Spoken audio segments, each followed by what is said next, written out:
Hello, welcome back to Cray Outdoors. Today we are back downtown. Gonna fish here and just kind of start off here. We had to be in town and fish our way back to our apartment. As the sun starts going down, the walleye should start biting. It's also very much the time of year when the smallmouth start stacking up to see what we can catch. Here in the river there's also gar and muskie and everything else under the sun. So one thing I really like about the river is you never really know what you'll catch. But even when we make our way up to the lake, you never really know what you'll catch in there. There's also gar and muskie and big largemouth in there as well. So throw some lures, and then I've also got the centerpin and some minnows. So I have a feeling it's going to be a good day. They're in here.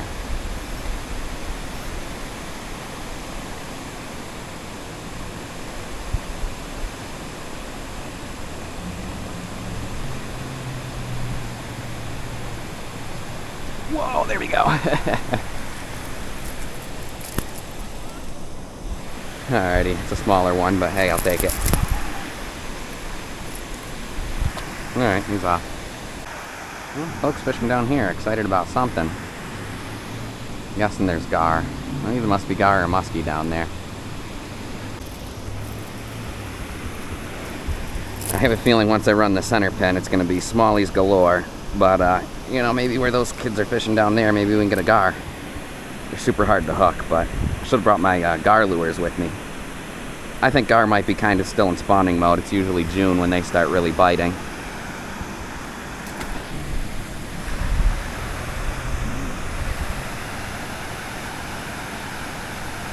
Come on already. What have we got? A rock bass. I think it's a rock bass.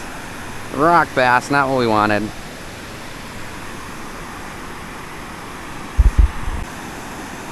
Mr. Rock Bass is not what we wanted. Nope, it's another little rock bass. Alright, well, I think I'm going to go back to letting this chill over here and throwing the X-Wrap. Because throwing jerk baits, I was getting a ton of smallmouth action. I do see some big fish in here. I have a feeling there are a couple muskie around. There we go, got him. See you, buddy. Those guys finally got their gar. I didn't get it on film. They're screaming, they're very excited.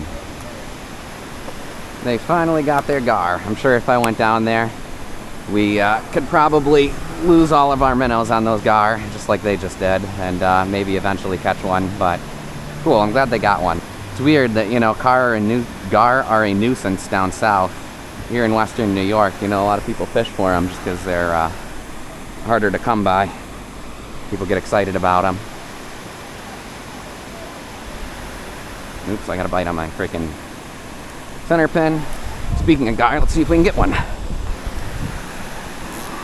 Might be one, actually. I don't know what we got. I think it's a smallmouth.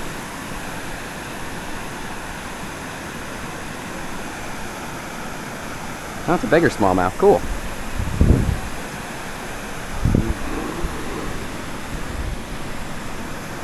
Is the net gonna reach here? That is the next question. Yeah, it'll reach, barely. It's gonna be easier if I get them on the rocks down here, though.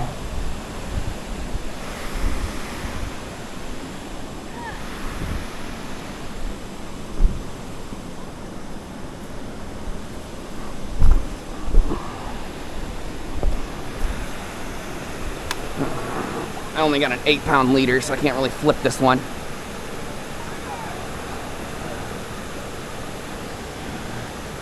Come here, dude. Whoa. It's a fighter, Smalley. Come this way, dude. Oh, it's a real nice Smalley. It's nicer than I thought, actually. Whoa. Looks like he's hooked right in the mouth, too.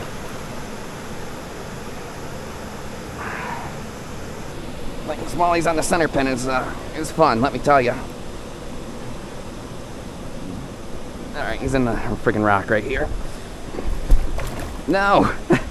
I had him right there. I should have just left him and grabbed him.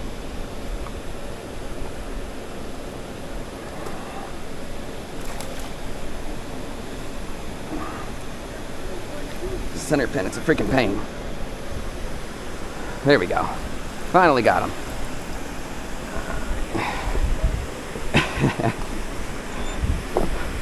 Difficult just fishing one person. Alright, that's a good smallie.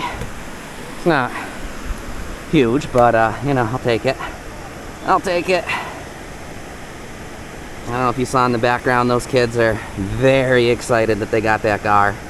Very excited. They must have been fighting hook and gar all day and finally landed one, so happy for them.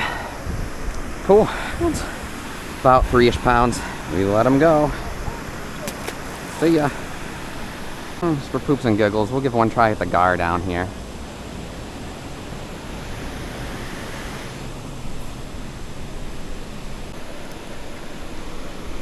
Got something. I think it's a smallie or a gar. I think it's a gar. Definitely a gar.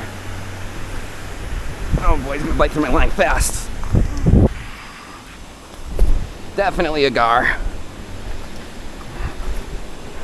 Cool. Well, that's my first hook set. I got one. That's rare. He's probably gonna bite through my line before I can get him in. I've only got an 8-pound leader. If I had a 15-pound leader even, it'd help.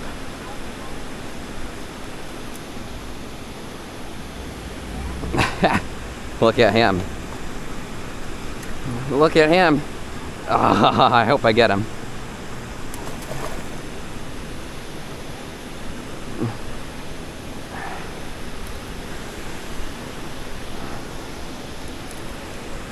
Old needle nose.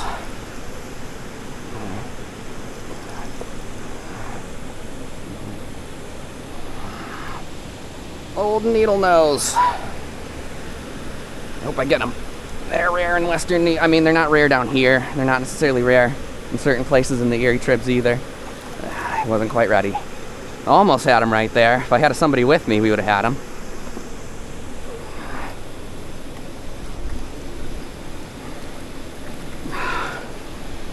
Not yet. I'm gonna lose them, dang it. This is one of those things, if I just had somebody with me, I had this thing 5 times over. I had him yesterday. He must be hooked right in the mouth. It's the only way I've still got him hooked. See, he'd have bit through my line a year ago.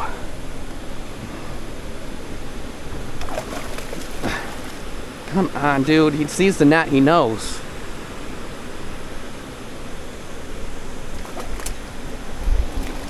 There we go. Whew. Cool. Well, that's a big one too. He's got other line hanging from his mouth. Well, that's a cool catch. Whoa. Awesome. First drift. We got one. Look at where he's hooked. How does he not bite through my line? I have no clue how he didn't bite through my line. Somebody else's hook is in his mouth. Look at that. Somebody missed him before. There's somebody else's hook right here.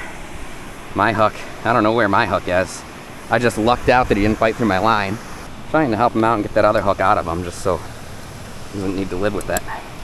There we go. Well, I broke that hook.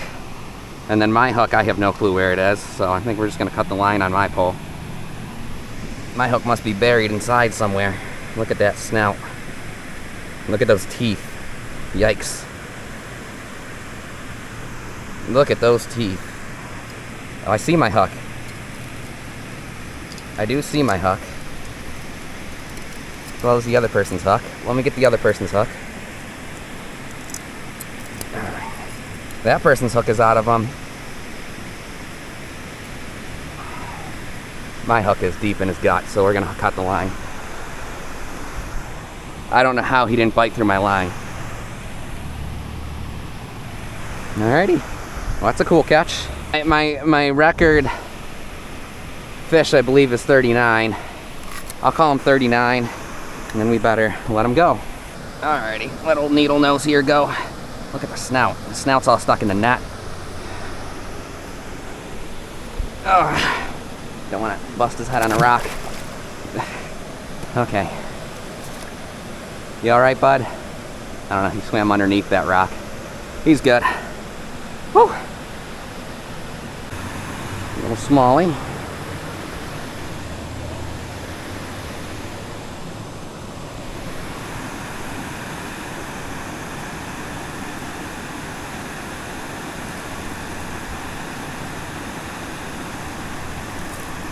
See ya.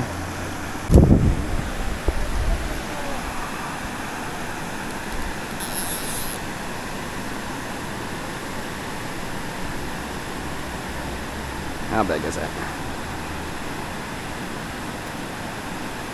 Oh, that was a largemouth too. Haven't gotten a largemouth yet today. That guy's alright. I don't know what the deal is with him. Anyway, I'm gonna rock one cast here in front of these pipes and see if anything comes out of them to eat my my minnow. One of the biggest walleye I ever caught in here was right here in front of these pipes. Everyone always fishes below the dam, but you can get big wallies above the dam as well. In fact, the biggest walleye are usually above the dam. In general, the ones below the dam are smaller and the ones up here bigger, but obviously better quantity.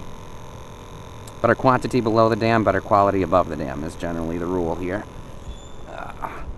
I'm gonna drop this right in front of these pipes here and see if a big fat walleye or something comes out to eat it. Well, you know, I got a bite in front of the pipe. See what it is.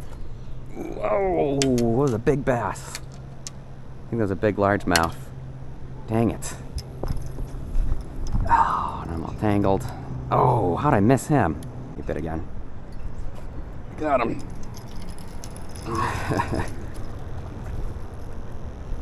Not a bad little largie.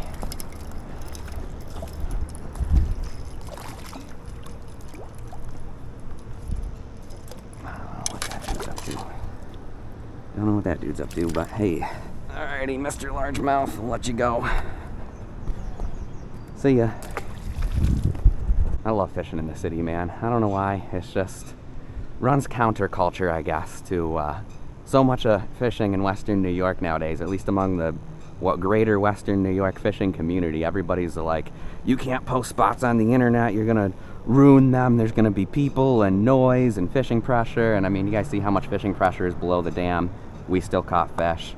You see how many people are walking around. There was like a bum wandering around, like looking at my stuff. He was drugged out on something. I don't know, I like that feeling of like fishing somewhere dangerous and fishing where there's excitement. People have been fighting with each other behind me all day. There's horns, there's sirens, and we're still out here just catching fish and having a fun time. I guess the reason why that guy was acting funny, I just talked to him and some subscribers. They said that they saw it. I guess that guy got, like, you know, mugged. Had just gotten mugged by this group of other people that were like, they were scary. They were hanging out over here, and at one point the guy was like punching a pallet and then he threw it in the water. It was this big crazy scene. So hopefully the guy's okay.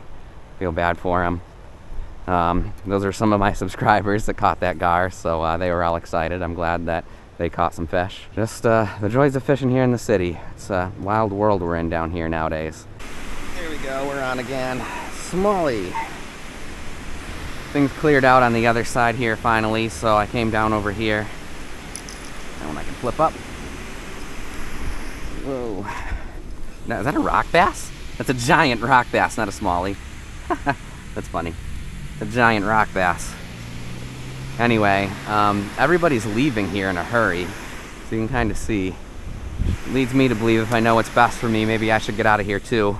Alrighty, folks. Well, I think we haven't gotten any walleye yet. I think we're gonna move on from this spot before it gets too dark here. It's starting to sketch me out down here, so we're gonna head out and see what we can catch upriver. Alright, well, we're still in the city limits, so it's definitely still sketchy down here, but at least down at this spot it's a little bit more low-key. We're no longer downtown, and down here this trail's really grown in. Nobody even knows that you're down here. And I'm parked illegally, so, you know, it's a parking lot that says no parking, so people don't go in there. I'm not supposed to be in there, but whatever. Anyway, we're fishing down here now. Gonna give it one last shot for walleye. That got so sketchy at the last spot, man. First of all, there's that group of thugs that, like, robbed that homeless guy. Then, like, as I was leaving, there were still people fishing, and this other group of people came down, and, like, they were sketchy looking. And the guy fishing next to me left, so I'm like, okay, I'm gonna leave, and because he could hear him talking, he was closer to them. And then these guys like grabbed their stuff and started following me. So like, I grabbed my phone and was like pretending to call somebody, and then fortunately, like, the way was lit to my car, and there was more people fishing. And I heard somebody say something like, "Oh, like the van's parked over there," or something like that. When I was crossing the bridge, they realized that, you know, they couldn't freaking steal my camera. But anyway, that was terrifying. My adrenaline's going. But that's all part of the game, you know. I love it. I love fishing in the city. I love the adrenaline rush of fishing in a dangerous place.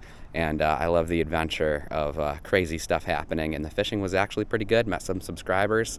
So it was a good time. Anyway, we're going to give it a shot here for walleye for an hour. I got a cold beer with me, thank God. And see what we can catch. Well, this might be the end of our freaking journey today. It's right there. Come on. It's right in front of me. Just barely out of reach.